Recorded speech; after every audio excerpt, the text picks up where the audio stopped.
on a personal level, as someone that suffers from really, really, really bad depression, anxiety, it comes in waves, it doesn't solve it, but it does make me feel like I've got some purpose when I'm feeling very lost.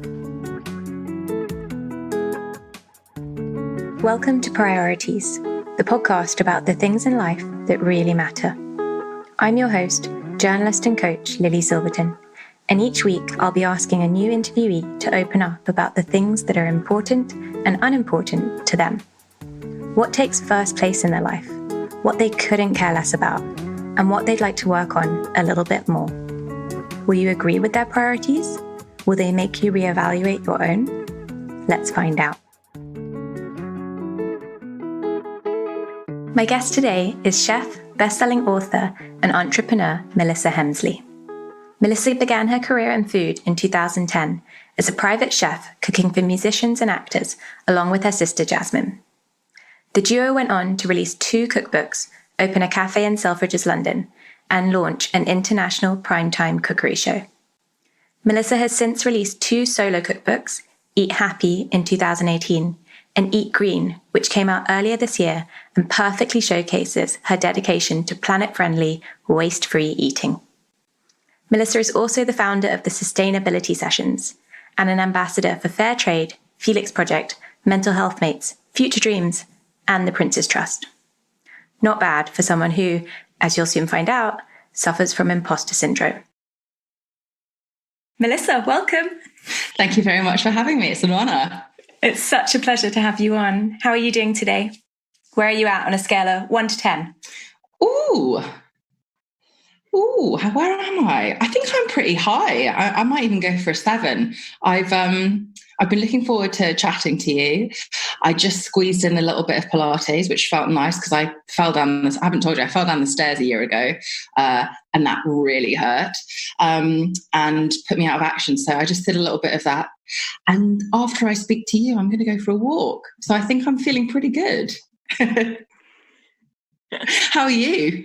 I'm doing good. Sorry, I didn't even ask the question back. Where are you on a scale of 1 to 10? No, that's all good. Yeah, I'm pretty good. I just told you I just spent 20 minutes in the sun naughtily without any sun cream, and I've got the whitest, slightly Irish skin. So I'm now a bit pink and feeling quite warm, but quite happy from having had a bit of sun time. Oh, vitamin D delight. Vitamin D delight, exactly. All right, I reckon we'll dive straight in with your first priority. So, Melissa, what's the number one or the one of the first priorities of your life? Oh, well, how many have I got to say? I mean, not got to say, but how many can I get away? I'm just thinking which one I should start with. We got your 3 that we're going to talk about. Where would you like to start? I'm going to start with comfort, because I am feeling quite comforted at the moment. I'll start with comfort. Can I start with comfort? Do it. So sum it up a little bit to begin. So one of my priorities I'm going to go for is comfort. And for comfort, what I take from that is what feels good. So what feels good for me in any given moment. So just listening to you now, I'm like, I can't wait for that comfort feel from the sun on my skin that I'm going to go and have when we finish. And then in the same way, I think comfort feels like a safety net. It's within and external for me. So it's like this lovely force field of my own comfort, and then what I choose to surround myself with, and what I let in, what I don't let in.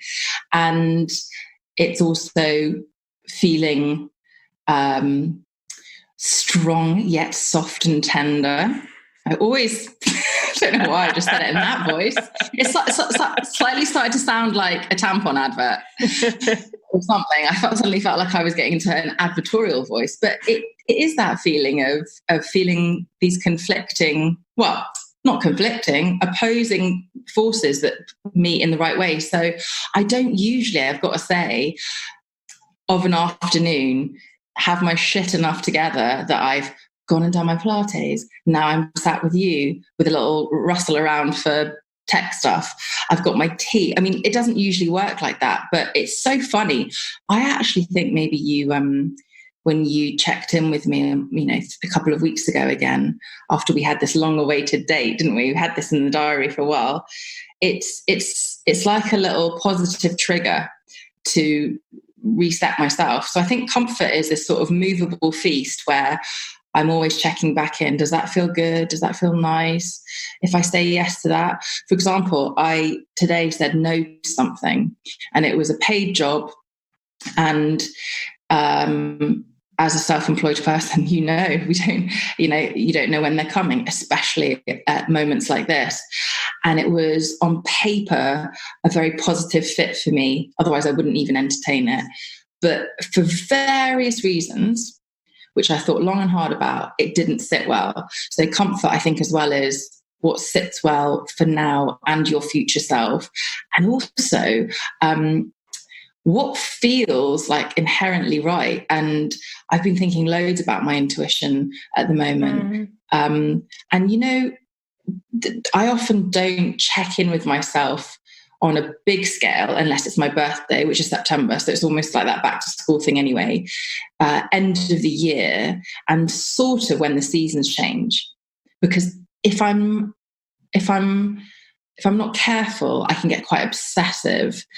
I would call myself a recovering perfectionist Virgo, right? So if I don't chill the F out a bit about goals, they go over me. But having said that, in my very long answer to your question, it's a movable feast that I constantly say, does that feel nice? Does that feel okay? Like, not to say I don't ever do anything outside my comfort zone, but I'm always like, will my head hit the pillow in a nice way? Obviously, it's important to do uncomfortable work in different ways, but I always try and think like, if today was my last day, would that be a nice day well spent, or have I given something back to the world today? Wow. Is that... Shall we do that bit again? Was that the most? No. I haven't even had a coffee. How rambly was that? You were fantastic. It wasn't rambly at all.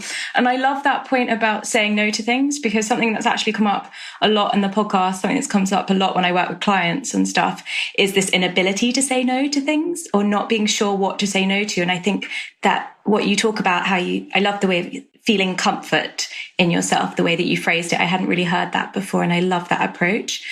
And if you are continually checking in with what your priorities are and what your core values are, then it just makes it a lot easier to have that easy access to intuition, because obviously we've all got our intuition, but we don't necessarily hear it so well or feel it so well if we're not also feeling comfortable or feeling there's comfort around ourselves and around the choices that we're making.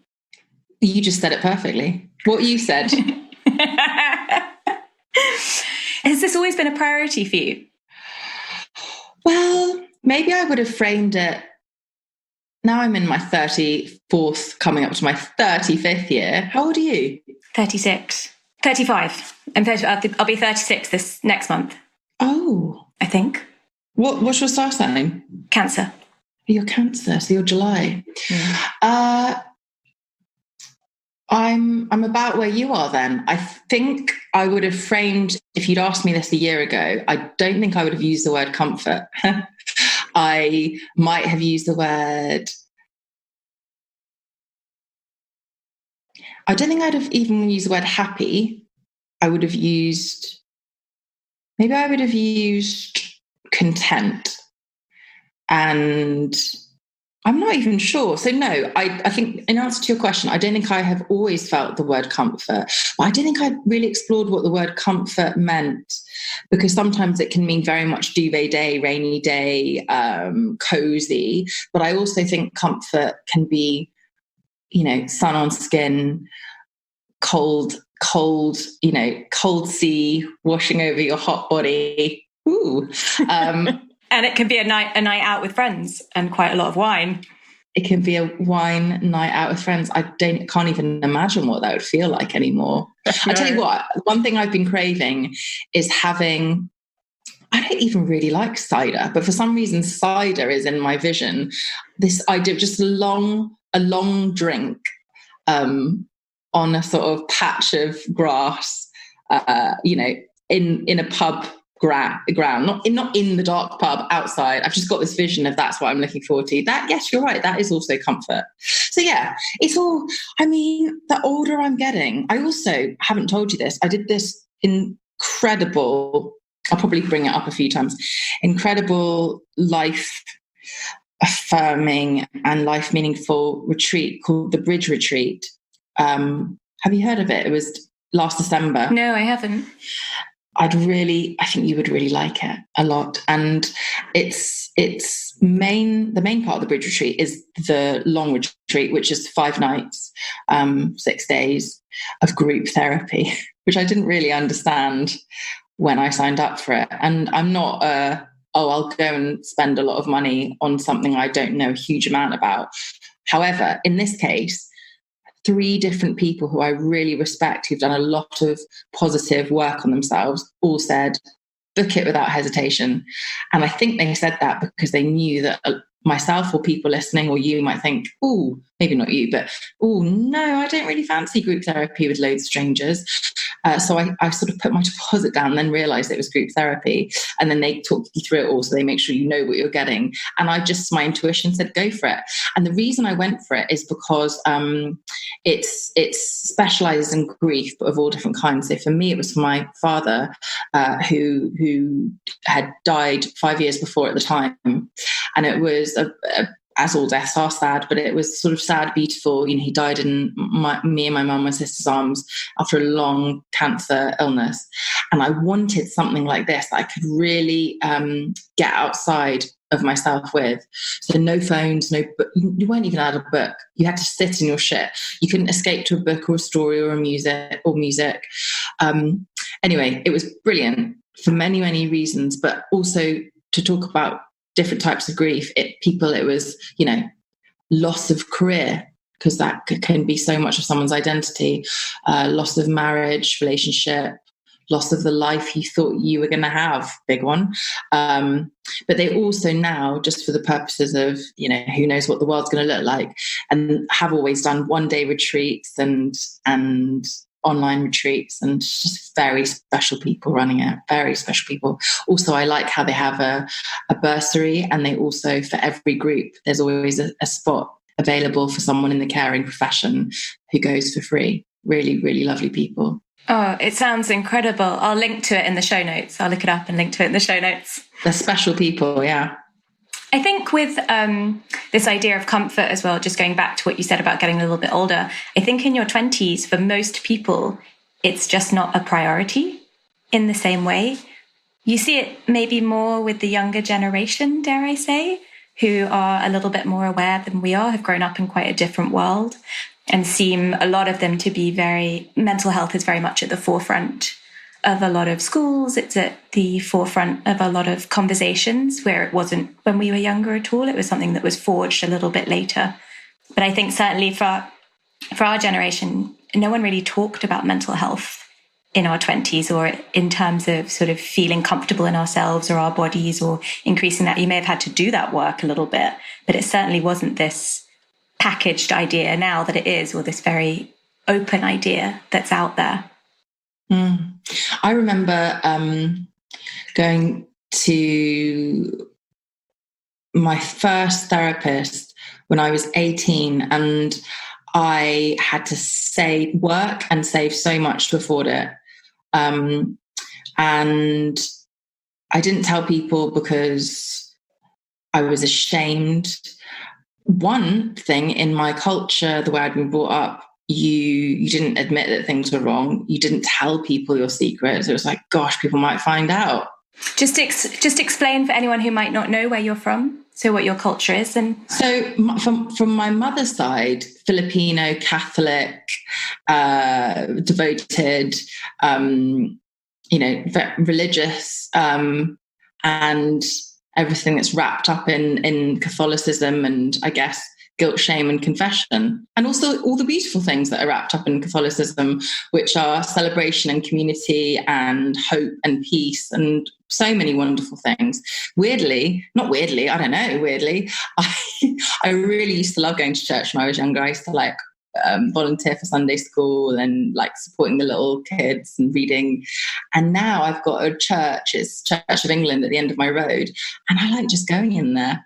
And I find it a very peaceful space. But that's my mum's side. Then my father's side is army, regimented through and through. We moved to army bases.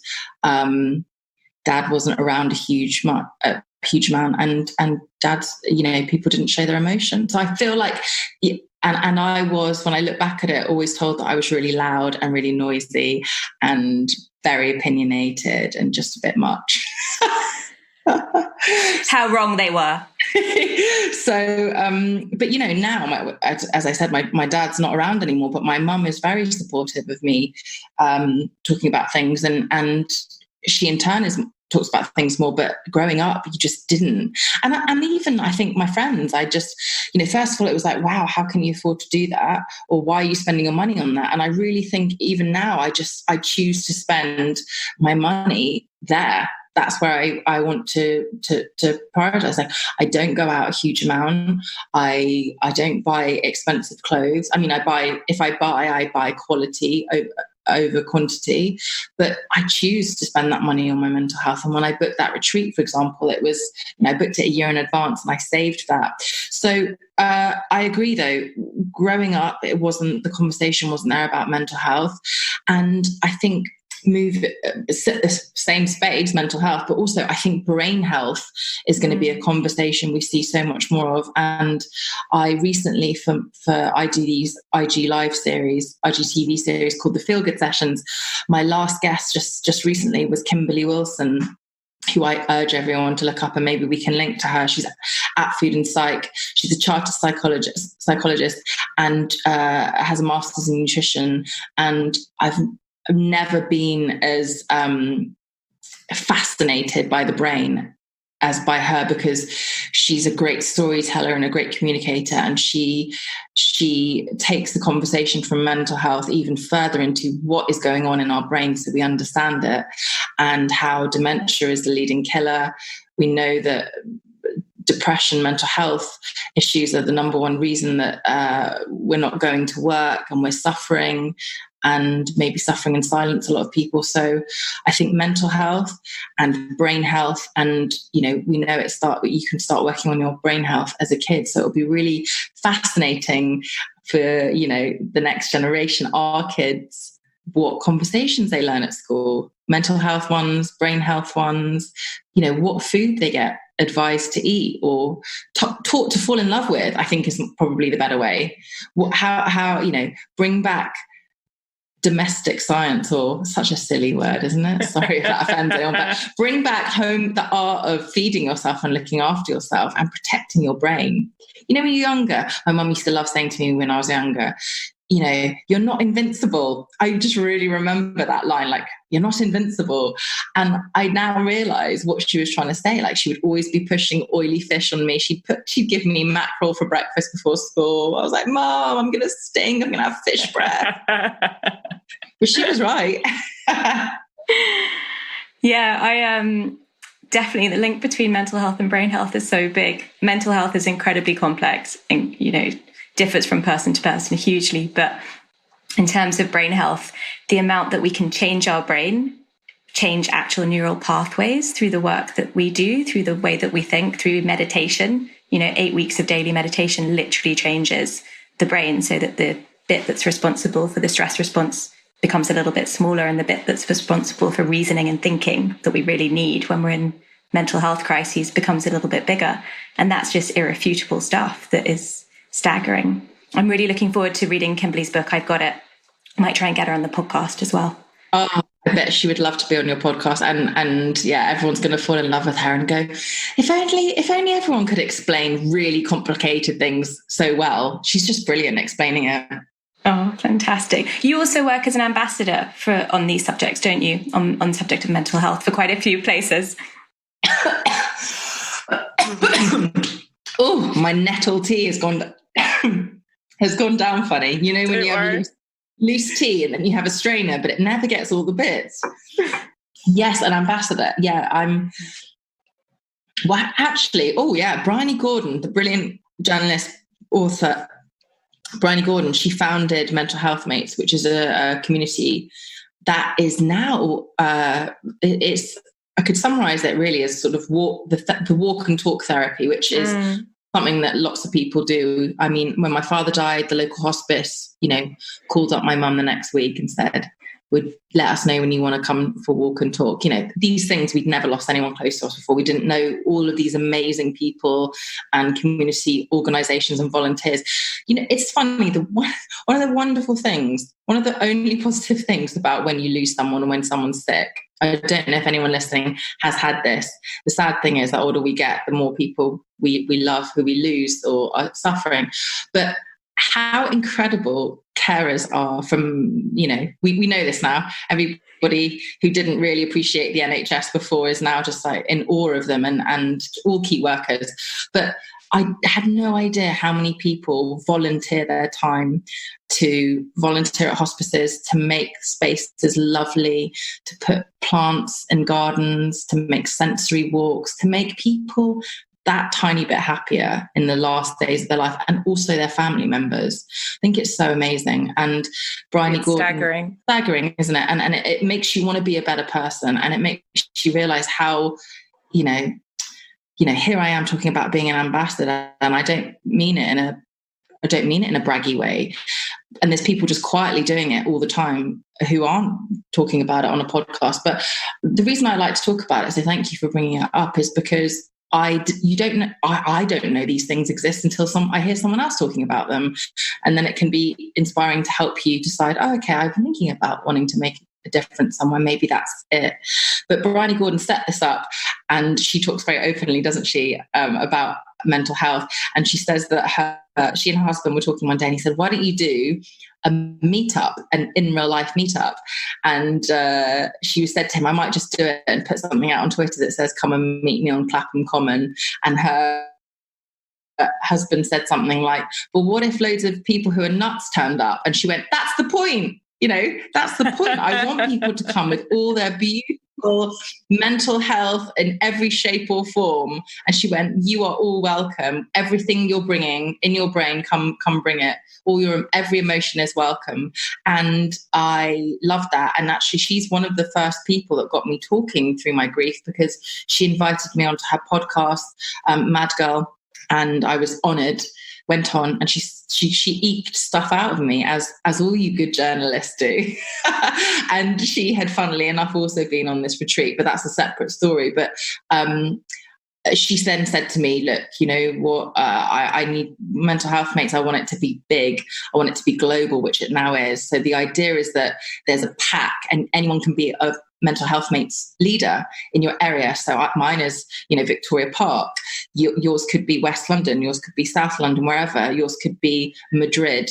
And people are sort of, it's not obviously Samaritans. It's not Mind. It's not, any of those professional seeking support groups, but it is about community, and this idea of going back to what my mum was offered after my father died, the idea of sometimes it's easier to walk and talk at the same time, as opposed to sitting and having tea, which is in a circle, which is also one way of working. But this is it. And people have different ways they feel comfortable. Some people sitting around a circle. I feel now I've done my group therapy. I've had my group therapy virginity, cherry popped. Now I feel I could do that. But for others, walking around a park might be the way for them.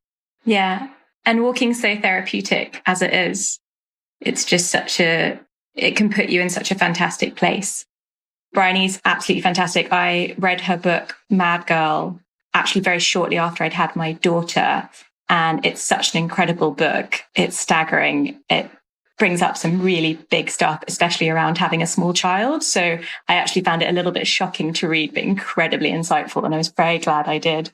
She'd be a dream guest on the podcast, actually, if I could get her on at some point. Get her on too. You can get everyone on. Give it a try. But I'll link to their organisation in the show notes. Perfect. Thank you. That brings us on pretty nicely, actually, talking about walking and talking outside, onto your second priority, which is feeling connected to nature and working on your own sustainability journey. And the reason I sort of put those two together, although they could easily be separate, I'll try and not bang on too much because there's so much to say. But I was thinking about, I think it was David Attenborough that said something along those lines of, you'll save something if you love it, or I can't remember what he said, but he said something along the lines of, how can we expect people to care about the world, nature, animals, the environment if they haven't fallen in love with it? And I think one of those, I probably should one day try and remember that quote so I can, if asked ever again, say it. But imagine David saying something in that very calm, reassuring voice of his, which apparently he loves fruit and nut chocolates, and that's why he's always got such a lovely thick voice in his voiceovers. Someone told me that. I always say whenever I see fruit and nut chocolate, I think of him. But it's true. Is if we, one of the perks or one of the positives of being locked down or forced to stop actual real humdrum life is, I think a lot of us have spent more time when we have been allowed to be in nature and be outside and notice birds singing, and we're able to hear the birds more because there's less planes and there's less traffic and all of these things. It's incredible, isn't it? There they are. Oh, they always were there, although they're all numbers are dwindling because of this and so on. And oh, look, there's some wildlife because that bush is growing back because it hasn't been hacked down because there's not enough people working in the council or whatever it is. But I think, the more we spend time in nature, the more we fall in love with it. And even regardless of birds, wildlife, and all these important things, we know that game over when the bees go. We've heard about the plight of the bees, but more than that, we can't know or care about every last person in the world, but we have to, because we need to remember that we are all connected. And I'm not an environmental expert. I'm totally learning and reading and absorbing as much as I can, but we think, I think there's an element of it's and the word has changed now, right? So instead of climate change, it's now climate crisis, and I think some people are not realizing the urgency, or hoping that it will get fixed or go away, or that it won't affect us here. By here, I'm talking about you and me being in London, but wherever you all are, maybe we're thinking it's not going to happen to us, but it will. And we've seen that happen on a very small scale, but and it was very powerful for some people. We saw food shortages, and we saw bread not being available and eggs not being available. And, the rain has now started this summer, but it was very dry and farmers were having a really hard time. But we also got to remember, if it doesn't happen to us, it's happening to brothers and sisters across the world. And those that are less affluent are going to suffer the most. And we have to face up to it. And so, when I can't really pinpoint the moment where I went, shit, I better start doing more. I better start talking about it more. I better start learning more.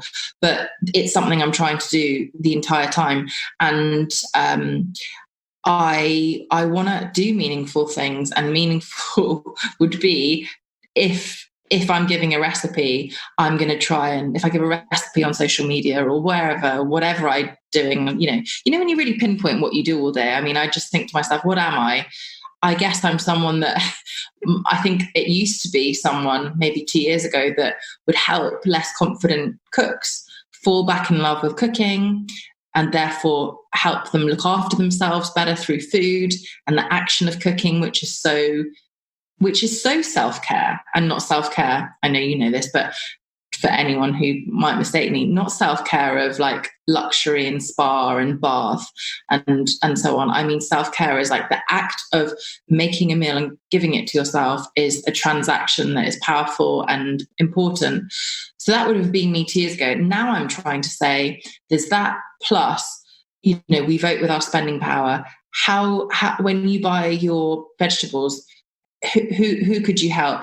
Could you support the environment and a local farmer by buying it from them? Could you with everything that's happened over the last 3-4 months, we've changed. A lot of us have maybe changed temporarily the way we shop, but could we use it as an excuse to buy better this time, or spend our money in a different way? Could we have we like been supporting our local community a bit more and helping them survive? I was about to say flourish, actually survive. Or could we think about eating more with the seasons? Could we not waste food as much? And this is stuff that I think we inherently all know and care about. Of course we do, because we're all good people, but we've just let convenience and other shit. I'm swearing quite a lot. Sorry, I don't know why. You're all good. Don't worry about that. We've maybe let convenience take over. And it can be just such simple things, but I'm just trying now, whenever I need to purchase something, I think, have I already got it? Is it somewhere? Is it in my food? Have I got food? Do I need to buy food? Is it in my freezer? Is it in my cupboards? Do I need to buy clothes? No, I've got enough clothes for 3 people, and I'm not what I would call a huge buyer. I just have, in my early teenage years, used to work at Topshop, didn't I? For the discount, I've got enough clothes to, feed clothes. I could have 8 kids and still have clothes left over, and that's old me, because I didn't know any better when I was 16 working on the shop floor in Topshop Kingston. But now I know better. Nutrition is a priority for me, and I know that the more plants I eat, the better I feel. However, with a busy life, I, like you I'm sure, don't always manage to get my daily quota of greens. So I'm very happy that this season of Priorities is sponsored by Foga, a new brand that makes plant shakes, pre-portioned blends of freeze-dried fruit and veg that you simply shake up with water or milk to create a restaurant-standard smoothie at home. I'm not really into protein shakes or powders. However, these are genuinely amazing. They're so easy and delicious. Right now, I'm digging the ginger and greens combination, and my daughter is a big fan of berries and cinnamon. They contain 0 extra sugars or chemicals. Through freeze drying, have all the nutrients locked in, and they're whole plant, meaning they have all the fiber of fresh fruit and veg. It's really the lazy person's dream. If you're looking to easily and affordably prioritize your nourishment, then I'd love to find out if you enjoy Foga as much as I do. They're offering £5 off your first box with the code PRIORITIES. Check them out on www.foga.co. That's FOGA. Thank you to Foga. I love sleep. Seriously, it's one of my biggest priorities, and I'm a different and much improved person when I get my full 8 hours. So I'm incredibly excited that this season of Priorities is sponsored by Sleep Siren, an independent lifestyle brand fueled by a passion for health, wellness, and great sleep. Sleep Siren brings together science, education, and luxurious products to offer meaningful support to busy people who could sleep a little or a lot better. As the mother of a toddler and having suffered from insomnia on and off my entire life, I know firsthand how helpful Sleep Siren can be at identifying and covering your sleep needs. Whether you're looking to read an expert article on the latest sleep science, treat yourself to some insanely soft silk pajamas, or simply find a luxurious eye mask, Sleep Siren have everything you need to sleep well tonight. If you would like to improve your sleep, I'd love for you to have the same experience as me with Sleep Siren. So they're offering 20% off with the code PRIORITY20. Check them out on www.sleepsiren.com. Thank you to Sleep Siren. I think this point of lockdown has actually been so interesting from this perspective, because as you say, there are so many, you see nature so much more prominently, incredibly.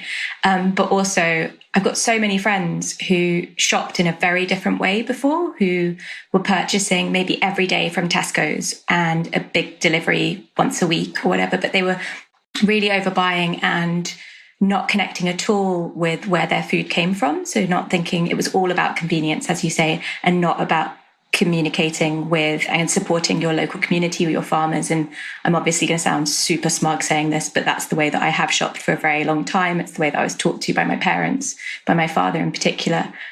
But I've seen this change in most of my friends, certainly the ones that live around here, who now have changed their habits, probably for good, because they've seen that there is this way that you can do it. You can get an odd box, or you can get a Riverfood, or you can get whatever it is. Odd box is incredibly affordable. It's actually much cheaper than going to Tesco's every day, or even doing a weekly shop from there.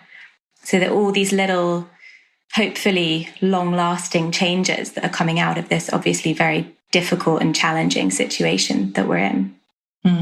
Well, those of us that have the privilege of either being like, to be able to shop daily at a supermarket is a privilege, isn't it? Because it's time, it's the time to shop. And then those of us that are buying our veg boxes, we have that privilege of being able to get online and order one, and have the time to do that, because a lot of people maybe don't have their computer that they could do it at, or haven't been given that information, or don't have a credit card or a debit card or whatever to set something like that up.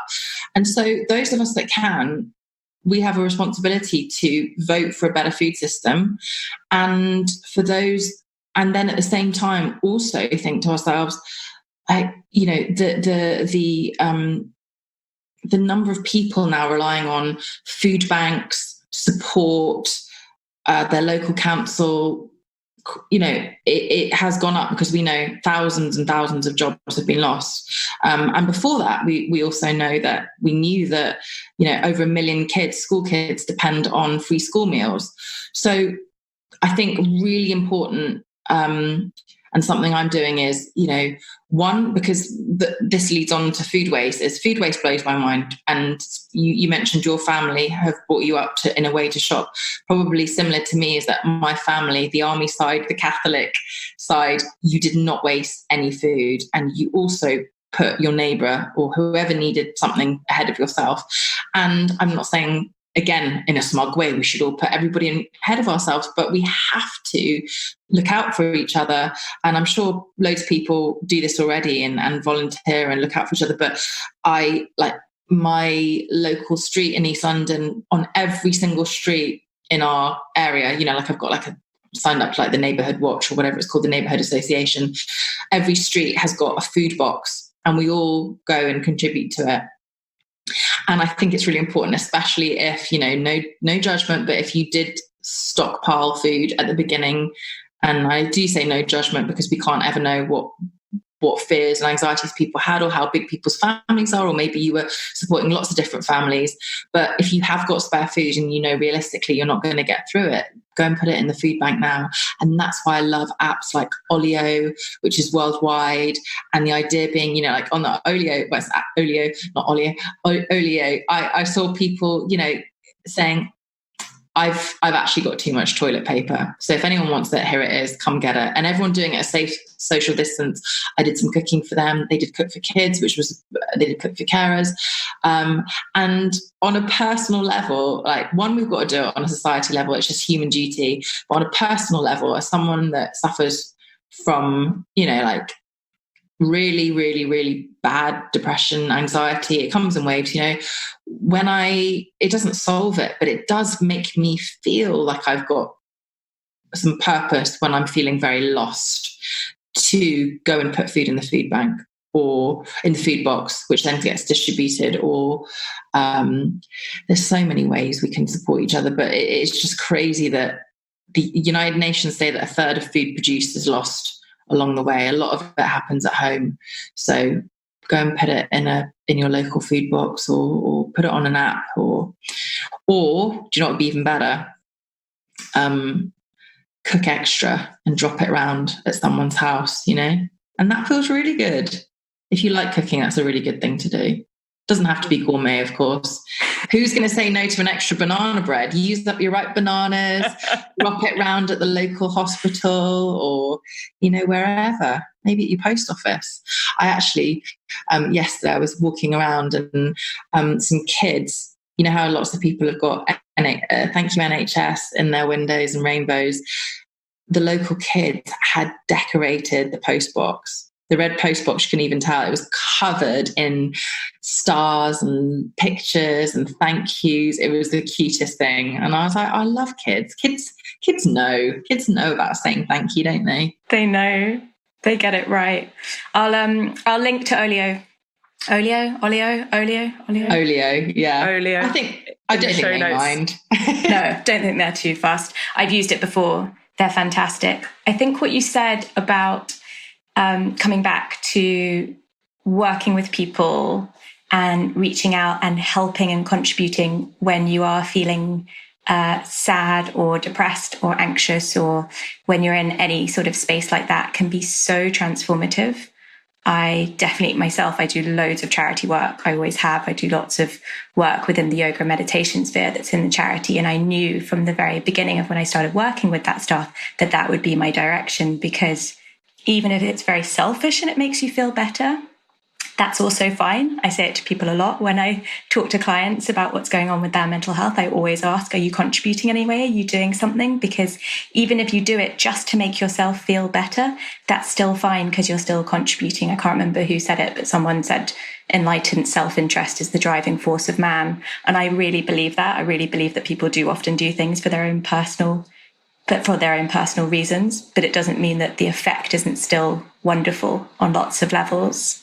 I agree. I think I saw someone describe it once as a helper's high, and I've never heard that. It can sometimes be that, but also what I think it is, I'm just really conscious if anyone's listening to this, like, oh God, you both sound, oh God, you both do charity work, great, pat yourself on the back, and I'll say that I just want to say, if you're not doing it yet, that is okay, because before I started actively, I feel like I was doing it as a child because my mum was so involved with church and community, and the army family is, you're always helping someone out anyway because you're living all together in army barracks. But when it just takes it, the best way to do it, I think, is maybe two ways. Maybe you've got an interest already in something, whether it's, maybe you're good at tennis, maybe it's dance, maybe there's a way through whatever your tennis is or your dance to mentor someone younger than you, or provide entertainment, or help someone out, or offer someone a chance, or donate your racket. I mean, it doesn't have to be something that feels completely alien to you. For me, I cook, and that's easy for me. So for me, it ended up being cooking. For you, it's yoga, meditation. So of course, that's easy. For people that maybe can't see an easy way in to get started, because it does feel overwhelming. Like, what could I do? It could be as simple as, if you've got a bike, you could help deliver food. If you're on foot, great. If you want to combine exercise with dropping some food off at someone's house, there's so many ways. And actually, I think another thing to say is, you don't have to commit to hours and hours. It could be, you've got a day coming off and you'd like to spend it in a positive way. There's ways to do it without feeling like you've got to know exactly what you want to do. Yeah, completely. And as you say, children decorating a postbox, that's amazing stuff. Just checking in with your elderly neighbour, that's amazing stuff. It's very simple. Yeah. That actually brings me on really well to your third priority, which is supporting your community. Well, yeah. What is your community? I guess there's multiple communities. I guess there's your neighbourhood community.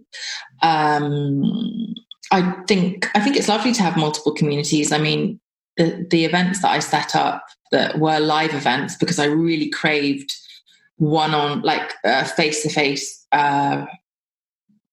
interaction, because when I'm feeling low, I just don't want to see anyone. And so I thought, by having these events that I ran, the first series was every Monday for 8 weeks, and I got speakers in, and I brought different speakers in, and we had different conversations. So the first one of the sustainability sessions was the state of your plate, and that was with Skye Gingle, the chef, and Grace Dent, the food critic, and Anita Rani, the country file, and BBC One War on Plastics presenter, slow living champion. We talked about the state of our plate, and we talked about fair trade. I also do work with fair trade, about ethical sourcing and making sure that people are paid a fair living wage. And we talked about that, and that was a live event, and it became a new community that built from people like me who wanted to understand sustainability, but aren't going to do a degree in climate and sustainability, and how else are you going to learn without going down some sort of internet rabbit hole and reading loads of reports? And so that became a community in itself. And I guess you having your podcast, this builds a new community for yourself, which I think is really important, and it allows you to explore different sides of your personality, your interests. And again, in a way, like gives space to other people to come in and go, because the point of community is it's not about you, is it? But it's things that you're interested in that you want to try and find. So I also think as well, a big one is making space for other people. So, taking a good, long, hard look at myself in recent weeks and saying, am I supporting and amplifying as many people and as wide a range of people as possible on my page, whether they be businesses, food, cuisines, different countries? Do I spend a lot of time talking about maybe Filipino food and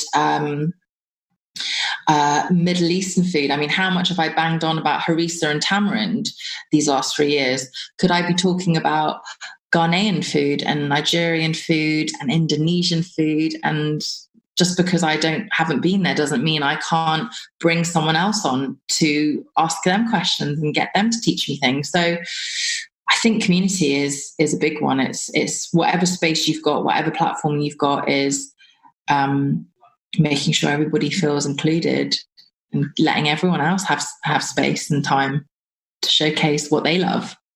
Yeah, absolutely. That's a really brilliant and generous way of thinking of it. And I think, as you say, these past few weeks with everything going on, there has been a lot of reevaluating and looking at what our places are and what we're doing to help or hinder or support everything that's going on. Tell us a little bit more about the sustainability sessions. Well, yeah. So one was on food, the state of your plate. We did the future of fashion. Oh, interestingly, just thinking back to our earlier chat, the third one was mental health. And that was the one that sold out the fastest. And that was with Matt Haig and Bryony Gordon and Paula Bell, who also has an amazing platform called See My Strong, which is for women that don't feel, not anyone that doesn't feel they're represented in the fitness industry or wellness industry, which is a whole conversation in itself. And that's called See My Strong. That's brilliant. And as I say, that one sold out fastest. And each, when I say sold out, we sold the tickets. They were £15 a ticket, and the speakers were all paid. And then we gave a third of the ticket price to a different charity. So for mental health, it was Mental Health Mates, the community organisation. We did the Felix Project, the food waste charity, for the food one. We did a very interesting one on travel. What if we do travel, whether it's vacationing in the UK or whatever your home country is, or traveling abroad, do we continue to travel? Can we be sustainable and still travel? Can we have a positive impact when we're there? There was no concrete answers, and it was very much exploring. And interestingly, lots of the people who I asked to come on said, wow, well, nice to be asked, but I don't know if I'm necessarily a sustainability expert. And I thought that was so interesting, because I also felt this imposter syndrome, knee-jerk reaction to, I wanted to go to an event like the sustainability sessions. I was looking for an event and I couldn't find it. And so then I was like, oh, shall I set one up? Who's going to come? I don't feel qualified to do this. But I think that's the nub of it all, is there aren't loads of sustainability experts out there who can tell us, they can tell us, but maybe we're not seeing enough of them on an everyday level, who can tell us small ways that we can go about making positive changes that add up, and we repeat them every day, and they become infectious. So then our friends and our colleagues and our family adopt them. And we cannot underestimate the impact that those small things, repeated, daily, they get bigger and bigger as we gain more confidence, and they will have a collective impact, as opposed to, I don't know many people who are willing to go and live off grid and grow their own, and we all have an impact. So lots of people said, I don't know if I'm necessarily a sustainability impact, but I'd like to be expert, but I'd like to be part of it. And that's what I thought was really interesting, is everybody was then very pleased to know that so many people had knowledge to share, practical tips. And I think that was an interesting one, because so we don't have time to all explore and mess up. if someone knows something that works well and it's easy for someone to adopt, we can start doing it. So if someone has found a way of, I don't know, like for example, there's this link where a glorious woman has got, there's a link, and I'll share it with you, where you can put in your postcode wherever you are in the world, and up will pop your nearest refill shops, you know, your plastic free packaged shops. How brilliant is that woman? And now it means that anyone can go, and without having to do all the research, which can be a hindrance for people that don't have the time and the money, they can now go, right, there's my nearest shop. And then the next step is, will I go in there and support them? Will I go and shop? And these people now have also reacted, and they've got vans that can, you know, go to your street and you can shop with them like that. So that's an example of something really amazing that becomes infectious. And then someone sees that happening across the world and goes, I'm going to do that here. That's what I think is so great. So Sustainability Session Series 2, I've got to sort of get my arse in gear and get on with it. Yeah, you do, because they're so amazing. Do you know what I liked, actually? And I got this tip from you, from your Instagram. Yeah, a sustainability tip was to save all the scraps from onions and carrots and the peelings and everything, and chuck it in the freezer and then make stock from it, which I've been doing ever since I saw it on your Instagram. And it's so simple. Couldn't believe I'd never thought of it before. Started doing it. And as you say, someone came around and was like, oh, you do that? I should do that. That makes sense. Because you never necessarily, I don't know, you can never necessarily be bothered to like get all the vegetables together to do a stock when they're all there. It just makes it really easy. I love that tip. Good. I mean, I only really probably also myself do it once, maybe twice a month, because just because it's, when you've got the scraps in front of you, you think to yourself, right, I could make stock now, but I'm tired or I'm hungry. So then you either put them away and hopefully in a compost as opposed to just a regular bin, or you go, do you know what? I know if I put it in the freezer, it will, you know, freezer's a time machine. I'll come to it at some point, whether it's next month or the month after. I'll make some stock. It's there. It will then be so delicious. It's like, it's the other thing as well about food waste that I think you need to remember. You know, when we throw food away, we're throwing away money, we're throwing away wasted resources, all the energy that went into growing it, transporting it, getting it to the shops, us getting it home, everything. It's a waste. But then we're wasting money when we throw it away. But then I think the real thing, for those of us that love food and who doesn't love food, you're throwing away free flavour. So your veg stock, I can imagine someone listening going, well, what's so great about veg stock? I could buy a veg stock cube. Well, you know, I think we could all disagree. We could all agree or disagree, but I think a homemade veg stock is always going to win in terms of a packaged up veg stock. But the thing about having a homemade veg stock ready to hand is when it's there and, you know, I like keep a jug of it in the fridge, and everything you add it to tastes 10 times better. And that's the important thing to note, is we're not just doing veg stock scraps because we want to feel really good and really smug. It makes everything lovely. So whether you're making a bolognese, a soup, a stew, a dip, like anything where you need a little bit of liquid and you want free, delicious flavor, you're in business. It just adds that. And that's what restaurants do. Obviously restaurant chefs have a whole layer of skill. But one thing I do know they all do, because I've been in a hell of a lot of restaurant kitchens, is they always have veg stock or meat stock constantly on the go, and they add it to everything constantly. And that's the secret magic ingredient that makes everything lovely. Yeah, I'm so glad you're doing that. Brilliant. Yeah, I loved it. All right, we're going to come on to something that's not a priority for you. Something that's not a priority for me. I sort of touched on it at the beginning, and it's a big one for me, is when I said that I'm a recovering perfectionist. And it's also, again, going back to the sustainability sessions, I remember there was a careers one with Fern Cotton and June Sarpong, and that one was a really good one because the money for that we gave to Women Supporting Women, which is a part of the Prince's Trust, Prince Charles's ginormous charity, which supports so many young people over the UK, and we're all ambassadors for that, but especially Women Supporting Women I was keen to do. And June Sarpong and Fern Cotton, who I feel like we've sort of our age and a bit older, we grew up with watching them on TV, creating their own brands. June Sarpong is now head of creative diversity for the BBC. What a long-awaited role that should have been, and she's the best person for it. But they all kept talking about this idea of imposter syndrome and believing in themselves, and both of them talked about beating themselves up. Well, especially, it was interesting, Fern did. I think Fern's a Virgo too, but she was like, so many times I've said to myself, that's not good enough.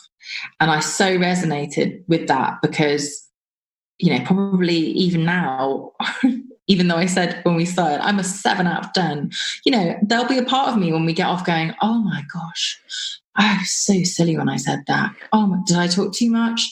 Was I really banging on a bit about like, oh, I'm so great, I do this for charity, and how great are we with our veg scrap? I'll be doing exactly the same, Melissa. I do every single time I record one. I'm like, oh, I don't really want to put this out. I don't want to listen to this and edit it through. Oh, that's a tough one, isn't it? Having to listen to ourselves back as we edit ourselves. And I remember thinking, these two amazing women that are so successful in their industries, I was very surprised that still they were both saying that they, and I don't have loads of famous friends, but I used to be a private chef for bands and actors, so I've met a few famous people along the way, and I don't think it's anything that goes away. And I don't even just mean famous, I mean people that maybe are very successful in their field, whatever it is. So it all ties back to mental health, and I don't want to live my life not enjoying. I want to finish it, as an example, come off this podcast with you, be like, that was fun and interesting, and I'm really glad I did that. I did all right, and go and have my walk. So, that I don't want to go and question myself and second guess and relive it, because it happened and it was lovely. So, but then, of course I will. Of course I'll. That's the dream world, right? So I've got to be realistic with myself. Of course I'll go, oh shit, did I, whatever. Why didn't I remember that David Attenborough quote? Whatever it is, that's human. Like, that's human to check ourselves.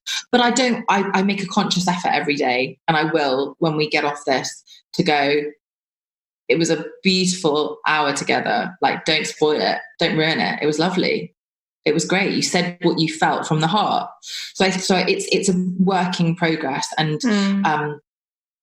again, there's a running theme here. I always forget who says these quotes that I remember in my head, but one of them is something like, done is better than perfect. And I really wrestle with that, because I'm like, but if it's not good enough, I'll beat myself up. So, but then what is good enough? And I think that is a big one, is, and I chatted with Candice Brathwaite, who has written this incredible book. It's amazing. I interviewed her a couple of months ago for The Wing. Before the book was released. She's fantastic. So anyone that doesn't know her, please go and look her up. Candice Brathwaite.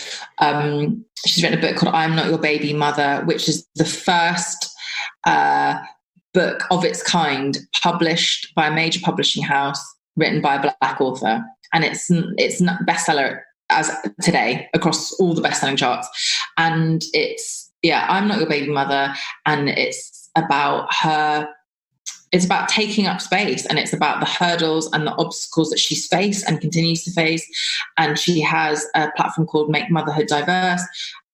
It's impossible to sum her up in 2 lines, but she's very clever, very funny, and her voice is so important. All voices are important, but she just deserves everybody to be listening to her.